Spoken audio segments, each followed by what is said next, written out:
Thanks for having us. I actually got up early this morning and drove out. The older I get, the earlier I get up. That's to do with going to the bathroom, not going back to sleep. But I got here enough time to do a couple things. One was to walk that trail by the river, and it was 68 degrees, and there were puddles of rain. And then I got to tour the hospital with Corey, and I thought two things. Number one was I think we might just make it through another winter. And Kerrville is a really nice place to live and work. So kudos to you for having such an attractive community. I won't dwell on the things that John and Corey shared. I do want to put a little bit of rural context around some of this stuff and give you more of a statewide rural landscape, if that's okay. Workforce is a dominant issue, not just for rural healthcare, not for urban. It's the same thing for school districts. It's the same thing for the local restaurant. I think workforce is going to be the dominant issue for the next 10 years or so. But I'm here to talk about rural. And I'm gonna give away the endings. Spoiler alert, something that y'all probably know. But Kerrville is technically rural, but you're a different kind of rural. And if you know, I had a physician in my hometown that said, John, all of our patients are rural. Some of our patients are very rural. And I don't know exactly what he meant. I think what he means, it's something like, Van Horn's rural. It's very rural. Kerrville's rural, but, different. In a good way. That's a compliment. Does anyone know or want to take a stab at, I know this is kind of a chamber group, what the most common definition of rural in Texas is? Or at least the definition that Medicaid uses? They only have a Lincoln Light Dairy Queen. That's a street definition, and we joke about that. Do y'all have Whole Foods in Kerrville? That's urban. Y'all have a Chick-fil-A? Yes. Oh, well, we usually say that's suburban. Dairy Queen is rural, and no restaurant is pioneer.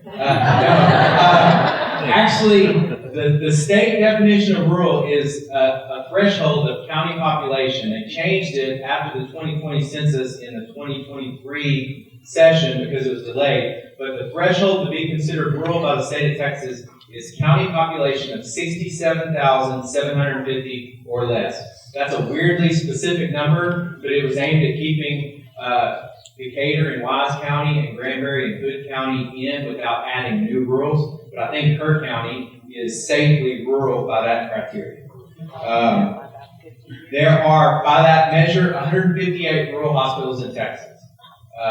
Here's the bad news. We count 26 rural Texas hospital closures in 22 communities since 2010. That's more than any other state. The way we get 26 and 22 is some have closed, tried to reopen, and close again in the same community. Texas has more rural hospitals than any other state simply because of geography. The good news is we haven't had a rural hospital closure in more than 3 years, since January of 2012. And I'm not here to tell you that the sky's falling. I want it to be a balance of good news and bad news. But there are challenges throughout rural Texas. And even though Kerrville is a different kind of rural, and I think well positioned and fiercely independent, I actually like that. That kind of sounds like a Texas value to me.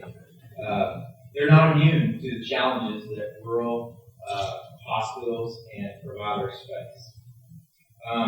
We talk about that closure crisis and operational losses. The 2.6% negative margin that Corey referenced doesn't make you unique to rural Texas. 55% of rural Texas hospitals have operational losses, the majority of them. But as John said, you can't do that year over year. Nonprofit doesn't mean unprofitable. It means that any earnings that you have accrue to the benefit of the community, not any kind of shareholder. And I like that approach, but you can't be unprofitable for too long. We talk about closure crisis in terms of access to care, and Corey did a good job not just talking about access, but quality and safety, but also how it's foundational to local economic development. I think you'll understand this. We go into communities that have lost their hospital, and you go back a couple of years later, and the clinic is closed, and the pharmacy closes, and the grocery store closes, and the bank closes. And it's a really sad thing because you realize that in a lot of ways it was that local community hospital that was holding the community up. And it's not just 1,200 jobs, they're good jobs, and there's a churn in that. that really supports the local economy. I see people nodding their heads like they get it, but I try to make that point. It's access to care that really matters, but it's also local economic development that you just can't do without access to good healthcare services. And y'all do provide good healthcare services here. What does it mean when you don't have a hospital? The biggest thing, obviously, is travel burden. You know, y'all deliver 500 babies a year. I'm glad you do. That puts you in the minority of rural Texas hospitals. Only 64 of the 158 still provide OB services. And we call them OB deserts, particularly as you go further west in Texas, but also some in southeast Texas. 127 of the 158 are trauma designated, mostly as a level 4, which I understand you are. And most of them, y'all are different, are designated as critical access, which is a little smaller and a little bit of preferential reimbursement from the Medicare program.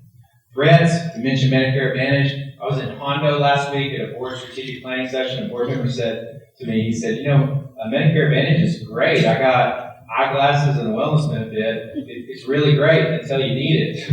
But when I got sick and I needed to see my physician, I actually had trouble with network and prior authorization and denials and all that stuff. So we are having challenges, not just financial, but operational as it relates to Medicare Advantage. John mentioned behavioral health. We call that the silent crisis. It's not something we talk about enough, but it is something that we're feeling and having to deal with. I mentioned Kerrville is fortunate, both in terms of access and quality and safety. What I tell you is they do a good enough job here that if I lived here, there's no way I'd go to San Antonio for something that they can do here.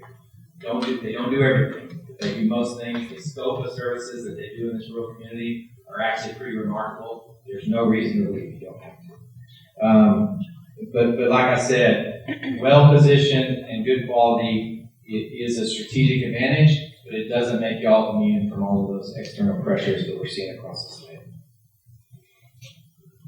You got to be managed responsibly with a long-term vision for a healthy community. I met some of the board leadership, and I think you do a great job of that here with regard to governance. I'm actually going to pause there and make sure that we stay on time, answer any questions that y'all have, and get you to the break. Does anybody have questions for me or John Hopkins?